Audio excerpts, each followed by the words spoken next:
कहते हैं कि अगर इरादे मजबूत हो तो दुनिया की कोई ताकत उसे कामयाब होने से नहीं रोक सकता। रमेश नाम का एक लड़का जो एक छोटे से गांव से बिलोंग करता था। इसके पिताजी की छोटी सी साइकिल रिपेयरिंग की दुकान थी। इसी दुकान से कमा कमा कर अपने बच्चे का पालन पोषण और पढ़ाई लिखाई करवाया करते थे। एक कहावत है ना कि बुरी आदतें किसी भी इंसान के सारे गुणों का महत्व खत्म कर देती है। ऐसा ही कुछ रमेश के पिताजी के साथ हुआ। इसके पिताजी शराब का सेवन करने लगे और इतना करने लगे कि इसके शराब पीने की गंदी आदतों ने पूरे परिवार को सड़क पे ला दिया।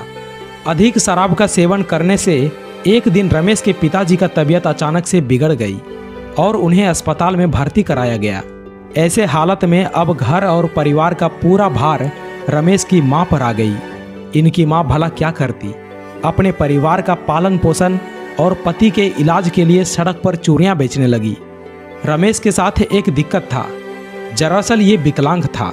रमेश के बाएं पैर में बचपन से ही पोलियो था। उसके बावजूद भी रमेश अपनी मां के साथ चूड़ियां बेचना शुरू कर दिया। किसी तरह करके पिताजी का इलाज हुआ, लेकिन कुछ दिनों के बाद ही रमेश ने अपने पिताजी को खो दिया। रमेश ने अपनी प्रारंभिक पढ़ाई अपने गांव से ही किया। उसके बाद आगे की पढ़ाई के लिए इसने अपने चाचा के घर गांव से दूर चला गया और जब पिताजी का निधन हुआ तब रमेश 12वीं में पढ़ाई कर रहा था।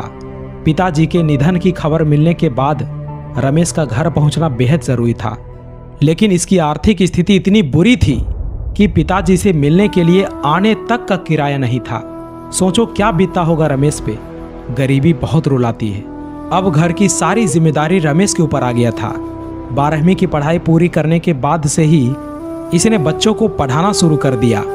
इतना सब कुछ होने के बाद भी इसने हार नहीं माना। बच्चों को भी पढ़ाता था और खुद भी पढ़ाई कर रहा था और अपनी पढ़ाई के साथ साथ इसने बीए की डिग्री भी पूरी कर ली। और अब इसे नशा चढ़ता है यूपीएससी का, क्योंकि इसे कुछ बड़ा करना था। नहीं चाहिए थी ऐसी लाइफ। अपनी गरीबी, अपने घर की हालात को सही करना था। दिन भर धूप और बरसात में माँ चूड़ियाँ बेचती थी, उसे भी इसे बंद कराना था। पिताजी के निधन होने के बाद पैसों की कमी के कारण मिल नहीं पाया। कहाँ से किसी को चैन आएगा। इसने ठान लिया कि मुझे इन हालातों को बदलना है, नहीं रहना इन हालातों में। माँ को अच्छी लाइफ देनी है, बहन की शादी करनी है। इसने दिन रात कड़ी मेहनत करके यूपीएससी की तैयारी किया और पहला अटेम्प्ट दिया, लेकिन अफसोस इसमें यह सफल नहीं हो पाया। लेकिन फिर भी इसने सोचा कि मुझे हार नहीं माननी। माँ धूप में बैठकर चूड़ियाँ बेच रही है तो मैं कैसे हार मान लूँ। लक्ष्य एक था, विजन क्लियर था कि मुझे करना है तो करना है। और कहते हैं कि इरादे अगर मजबूत हो तो दुनिया की कोई ताकत उसे कामयाब होने से नहीं रोक सकता।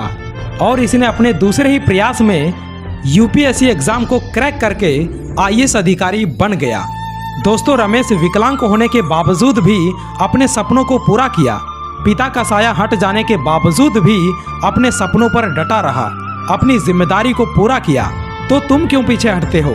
देखो, हर गरीब परिवार में एक ऐसा योद्धा जरूर होता है जो उस परिवार को गरीबी से निकालकर हाई क्लास फैमिली में बदल सकता है। और वो कोई और नहीं है दोस्त, आप खुद हो। खुद को पहचानो। कुछ समय आराम करना और ब्रेक लेना विकल्प हो सकता है, लेकिन घुटने टेक देना और हार मान लेना ये कोई विकल्प नहीं है दोस्त। उठो, जागो और तब तक मत रुको जब तक लक्ष्य की प्राप्ति ना हो जाए।